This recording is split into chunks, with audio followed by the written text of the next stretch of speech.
I'll be your hero. I'll be your hero when it comes to breaking down Married for Side. Morning, afternoon, evening to my new Australian people. Good day.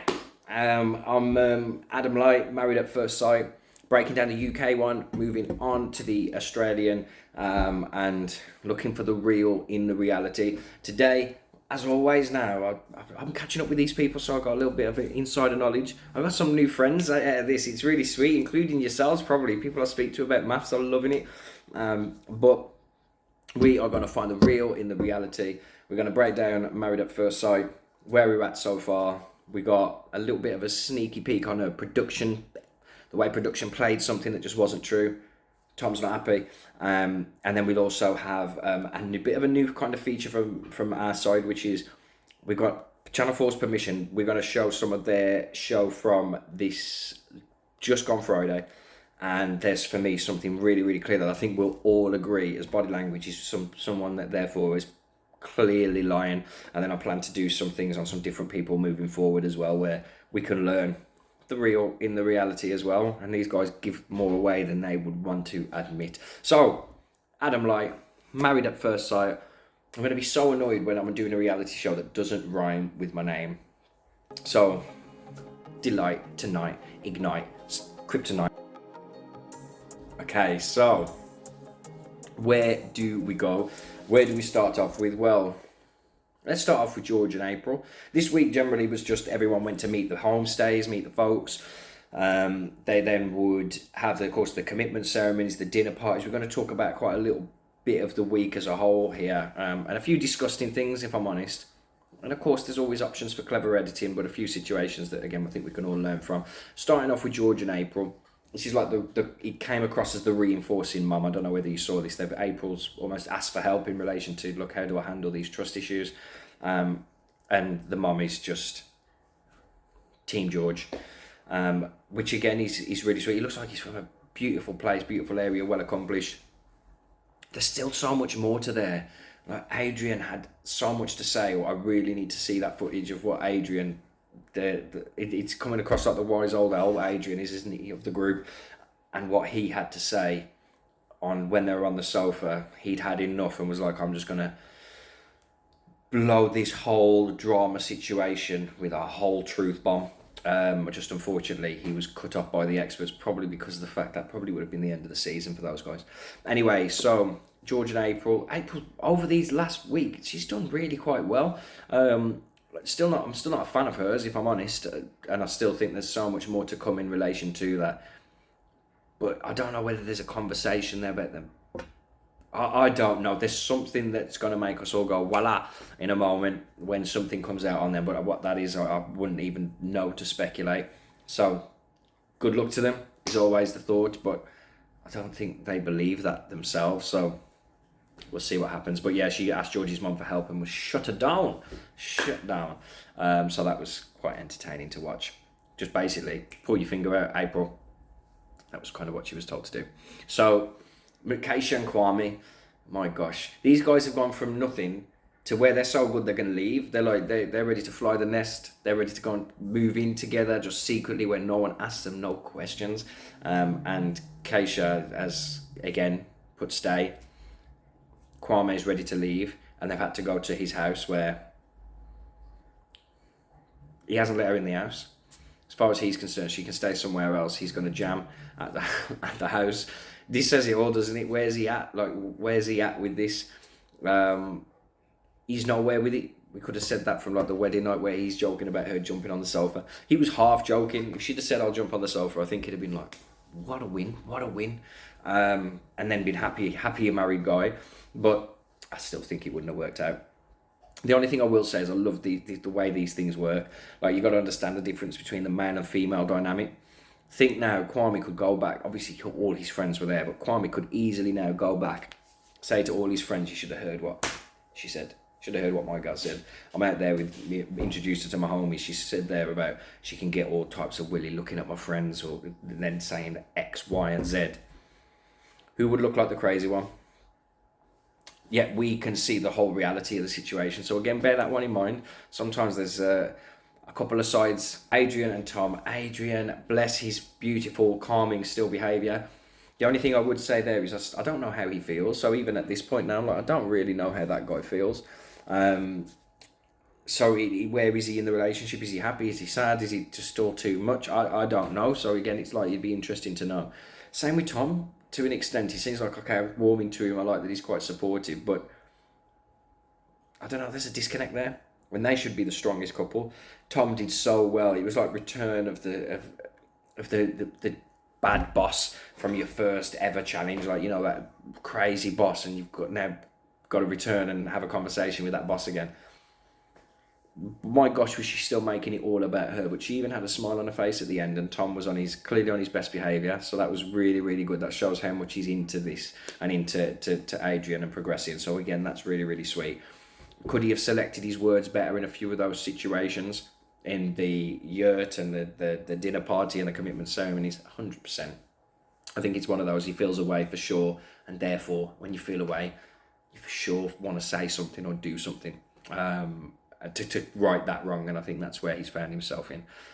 Let's move on to Jonathan, and yeah, there's nothing to say here about Jonathan and Sophie. I still don't think she's coming for the right reasons, if I'm honest.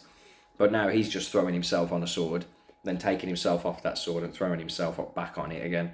I think even from a male perspective, I'm just like, I don't understand you, mate. Like, I wish you the best. But I think it just goes to show that the guy's never been in love, like, at any point. Because if you were in true love, like, you'd be like, hold on, it's going to hit him like a train a little bit, that those things genuinely won't matter. Medical, not. I think he's just parroting what he's always said. So he's just going, oh, this is how it is. And of course, he's must be in 30s now, mid-30s, maybe 40, I don't know. If that's the case, then he's, like I said, on those 1990, 1980 kind of ideals in his head. And he's been living out in the country, so no one had to check him in our city life. So I don't know if you guys find this, you're going to get checked. Anyway, so who else have we got? Let's move on. Jenna and Joey, yeah? Zoe and Jenna, yeah. All of them in one big lesbian, beautiful relationship and marriage. So we have Jenna and Zoe. I think I got these guys wrong. I said that there were two separate people that were very separate now. And I think there's moments of togetherness. The only thing I will say is in those moments of togetherness, it's always when they agree on a subject, not when they disagree. So I'm wondering whether they realise it is long term, or they're just enjoying each other's private company at the moment, and that's blind in everything. I really can't wait to show this body language thing in a sec, so yeah, stick with me on that one. Jem and Matt, Whitney and Duca. I don't know what to say in relation to this one. I'll let the body language elements that I'm going to do all the talking, but never acceptable. There has been maths in the past where they've not let them back on. Why they've let these couple of mugs back on, I don't know. From what is a clear misogynist, narcissistic behaviour, and for me, what's shown as what is clearly aggressive, antagonistic behaviour as well. No, where have you found this guy? Like, where have you found this guy? I'd mentioned before, I'd spoken to that same gent. I remember speaking to him and meeting him while he was working, and he was in sales, I was in sales. And it was a bit of a strange meet in relation to, seemed like a genuine guy, but I put it politely. I said he seemed like a lad about town, and the stories he was telling me and how it was working, he was a bit of a lad about town. And I wondered whether that would have changed.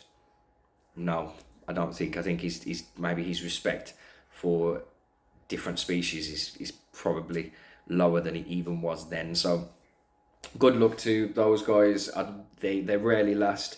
But I'm pretty sure that all of us will have a little skip in our step when we finally hear that Matt and Whitney, who've gone and broken Jem and broken Duca just for the sake of not being able to wait 6 weeks and catch up outside of the experiment, have decided to both play up to the evil characters that they've decided to come in and cast themselves as, and have gone and done this, and then had the cheek of even coming back and saying, oh, we want to come back in the process, which has been allowed. That's dumb. Absolutely dumb. Dumb. You know, discrediting a marriage and the whole process. What's the point, really? What is the point of that? Why you would now? Because for me, what I want to now know is, what the hell is that psychological process?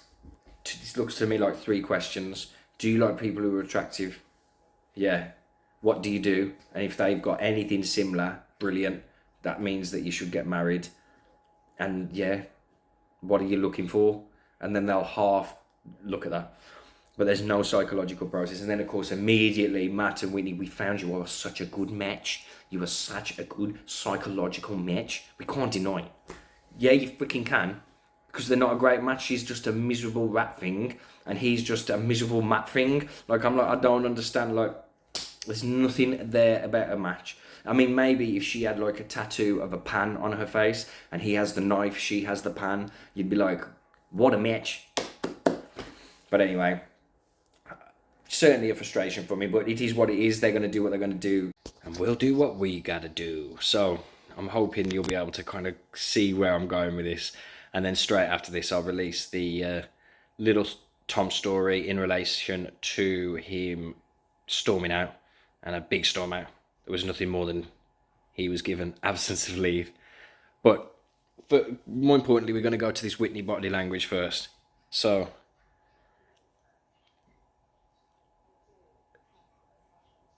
easy to see how starey her eyes are. You see in that moment there.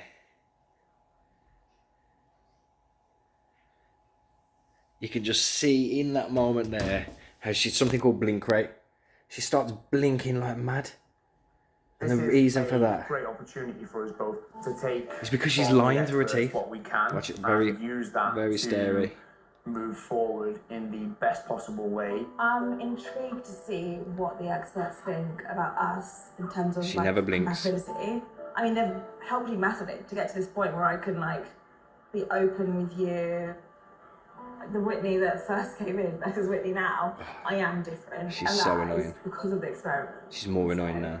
I do trust their advice. I've learned Telling the truth. so much. Look at that from the blinking. I've experts. learned so much. And I would like to know, like long term, do they feel like there is a future for Matt and I? And the reason that she's been blinking her little eyes out is because she hasn't listened to a word they've said. She hasn't learned a single thing. And before I let you go, I'll share a little clip from that video just to prove the truth. And we'll tell there that Whitney has not learned a thing from the experts.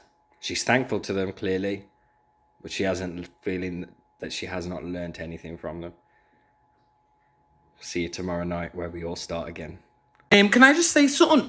What, on that day when I stormed out of there, everyone knew that this was happening. What was happening, Mum? Oh, I was having a hysterectomy. Helen was having a hysterectomy. April knew that.